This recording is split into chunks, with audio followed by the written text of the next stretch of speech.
नमस्कार, स्वागत आपका हरियाणा न्यूज 24 पर। मैं हूं प्रिंस लांबा। हरियाणा प्रदेश के अंदर अहिरवाल की राजनीति इन दिनों चरम पर है, पीक पर है और अहिरवाल की राजनीति ने हरियाणा प्रदेश की सियासत में गर्मी पैदा कर दी है, गर्माहट ला दी है। कड़ाके की सर्दी के बीच अहिरवाल क्षेत्र की राजनीति जिस तरीके से उफान पर आई है, मानो ऐसा लग रहा है कि बीजेपी अब कहीं ना कहीं कई धड़ों में बट ही जाएगी, क्योंकि अहिरवाल के अंदर पूर्व मंत्री और बीजेपी के पूर्व विधायक अभय यादव, जो नांगल चौधरी से विधायक रहे और अहिरवाल की राजनीति के किंग कहे जाने वाले राव इंद्रजीत सिंह के बीच जो राजनीतिक विरोध है, जो आपसी टकराव है, वो किसी से छुपा नहीं है और इस बारे में बताने की भी जरूरत नहीं है।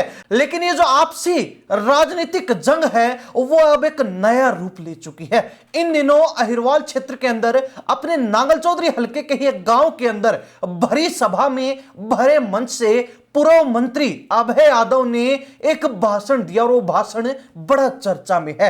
हालांकि अपने संबोधन के माध्यम से वो घेरना तो राव इंद्रजीत सिंह और उनकी बेटी स्वास्थ्य मंत्री आरती राव को चाहते थे, लेकिन बोलते बोलते उनको ये एहसास ही नहीं हुआ कि वो अपनी ही पार्टी, अपनी ही सरकार की पोल खोल बैठे हैं। वो अपनी ही पार्टी की अपने ही मुख से फजीहत कर बैठे हैं और अपनी ही पार्टी का असली चेहरा, अपनी ही सरकार की हकीकतें सबके सामने अपने ही मुंह से बता गए हैं। हालांकि ये पूरा मामला क्या है और क्या पूर्व मंत्री अभय यादव ने ऐसा कह दिया जिसके बाद अहिरवाल क्षेत्र से लेकर पूरे हरियाणा प्रदेश के अंदर बीजेपी की राजनीति में सियासी हड़कंप मचा हुआ है, विस्तार से आपको बता दें कि अहिरवाल क्षेत्र के अंदर भुंगारका नांगल चौधरी हलके का एक गांव है जहां पर अभय यादव का एक कार्यक्रम था।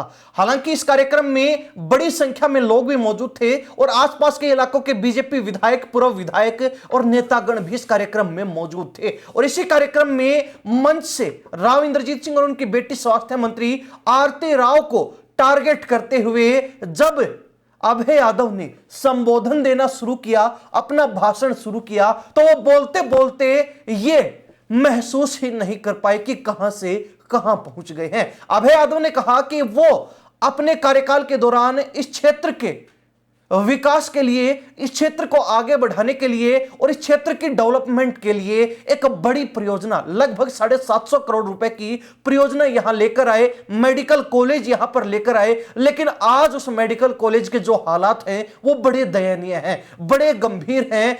एक लंबे अरसे की मेहनत को इस तरह मिट्टी में मिलाया जा रहा है। उनका कहना है कि वो उनसे देखा नहीं जा रहा है। उन्होंने बताया कि जब वो मेडिकल कॉलेज पहुंचे, जहां ना तो ओपीडी शुरू हुई, ना वहां पर मरीज देखने को मिल रहे और खाली सुनसान बिल्डिंगें खड़ी हैं, मेडिकल कॉलेज खड़ा है, तो उनको कहीं ना कहीं अंदर से टूटा हुआ सा महसूस हुआ। वो ये नजारा देखकर मायूस हो गए और इसके साथ ही पूर्व मंत्री ने अपनी ही सरकार को चेतावनी दे दी है, खुली चेतावनी दे दी है कि अगर 6 महीने के अंदर इस मेडिकल कॉलेज के हालात नहीं सुधारे गए, यहां पर डॉक्टरों की नियुक्तियां नहीं की गई, यहां पर हर सुविधा चालू नहीं की गई, तो वो अपनी ही सरकार के खिलाफ धरने पर बैठ जाएंगे। हालांकि यहां पर उन्होंने पिछले धरने का भी हवाला दिया।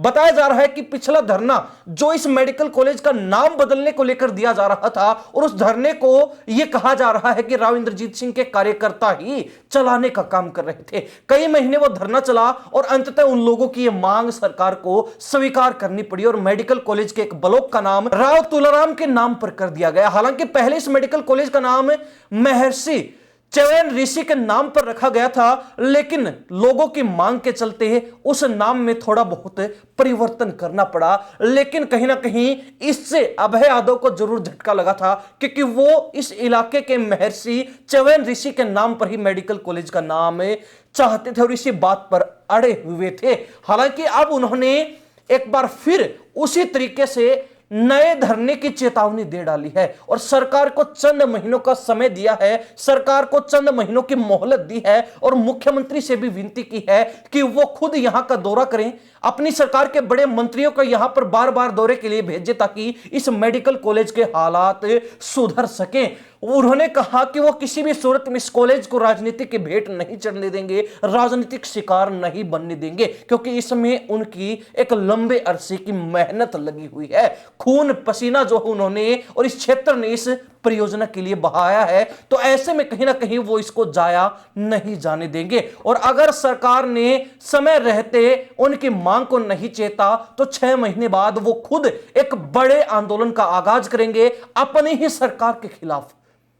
और उन्होंने कहा कि यह आंदोलन पिछले आंदोलन की तरह छोटा मोटा आंदोलन नहीं होगा, बल्कि हजारों लोगों के नेतृत्व में, अगुवाई में आंदोलन किया जाएगा ताकि इस मेडिकल कॉलेज के हालात सुधर सकें। अभय यादव का कहना है कि इस मेडिकल कॉलेज में खांसी जुकाम के अलावा किसी भी बीमारी का इलाज नहीं होता। यहां डॉक्टर नहीं है, यहां स्टाफ नहीं है, यहां कोई सुविधा नहीं है, सिर्फ बिल्डिंगें खड़ी कर दी गई, जिन्हें देखकर अब रोना आता है, दिल मायूस हो जाता है जब मेडिकल कॉलेज की सुनसान खड़ी बिल्डिंगें देखते हैं। तो कहीं ना कहीं उन्होंने घेरने की कोशिश तो स्वास्थ्य मंत्री आरती राव को की थी। वो ये बताना चाहते थे कि स्वास्थ्य मंत्री आरती राव ने अपने ही इलाके में, अपने ही क्षेत्र के अंदर जो है, अपने ही विधानसभा क्षेत्र के जिले में मेडिकल कॉलेज के अंदर कोई भी काम नहीं करवाया, किसी भी तरीके का सुधार नहीं कर पाई। लेकिन बोलते बोलते ये बात इस हद तक कह बैठे कि वो बात सीधे सरकार के खिलाफ जा लगी। और अब कहीं ना कहीं सरकार के दिमाग की भी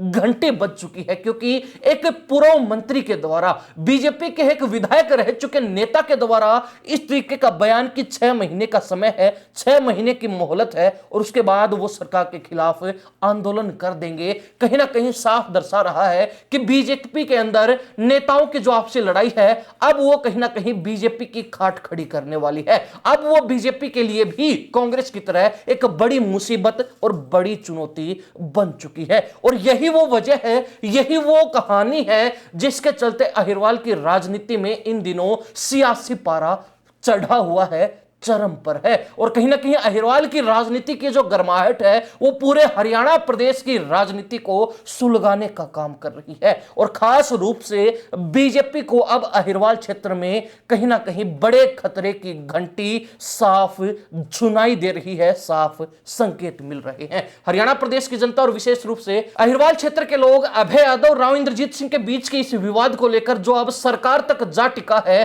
क्या सोचते हैं कमेंट के माध्यम से जरूर लिखिए। इन्हीं सब बातों के साथ मैं प्रिंस लांबा, हरियाणा न्यूज़ 24। नमस्कार, जय हिंद।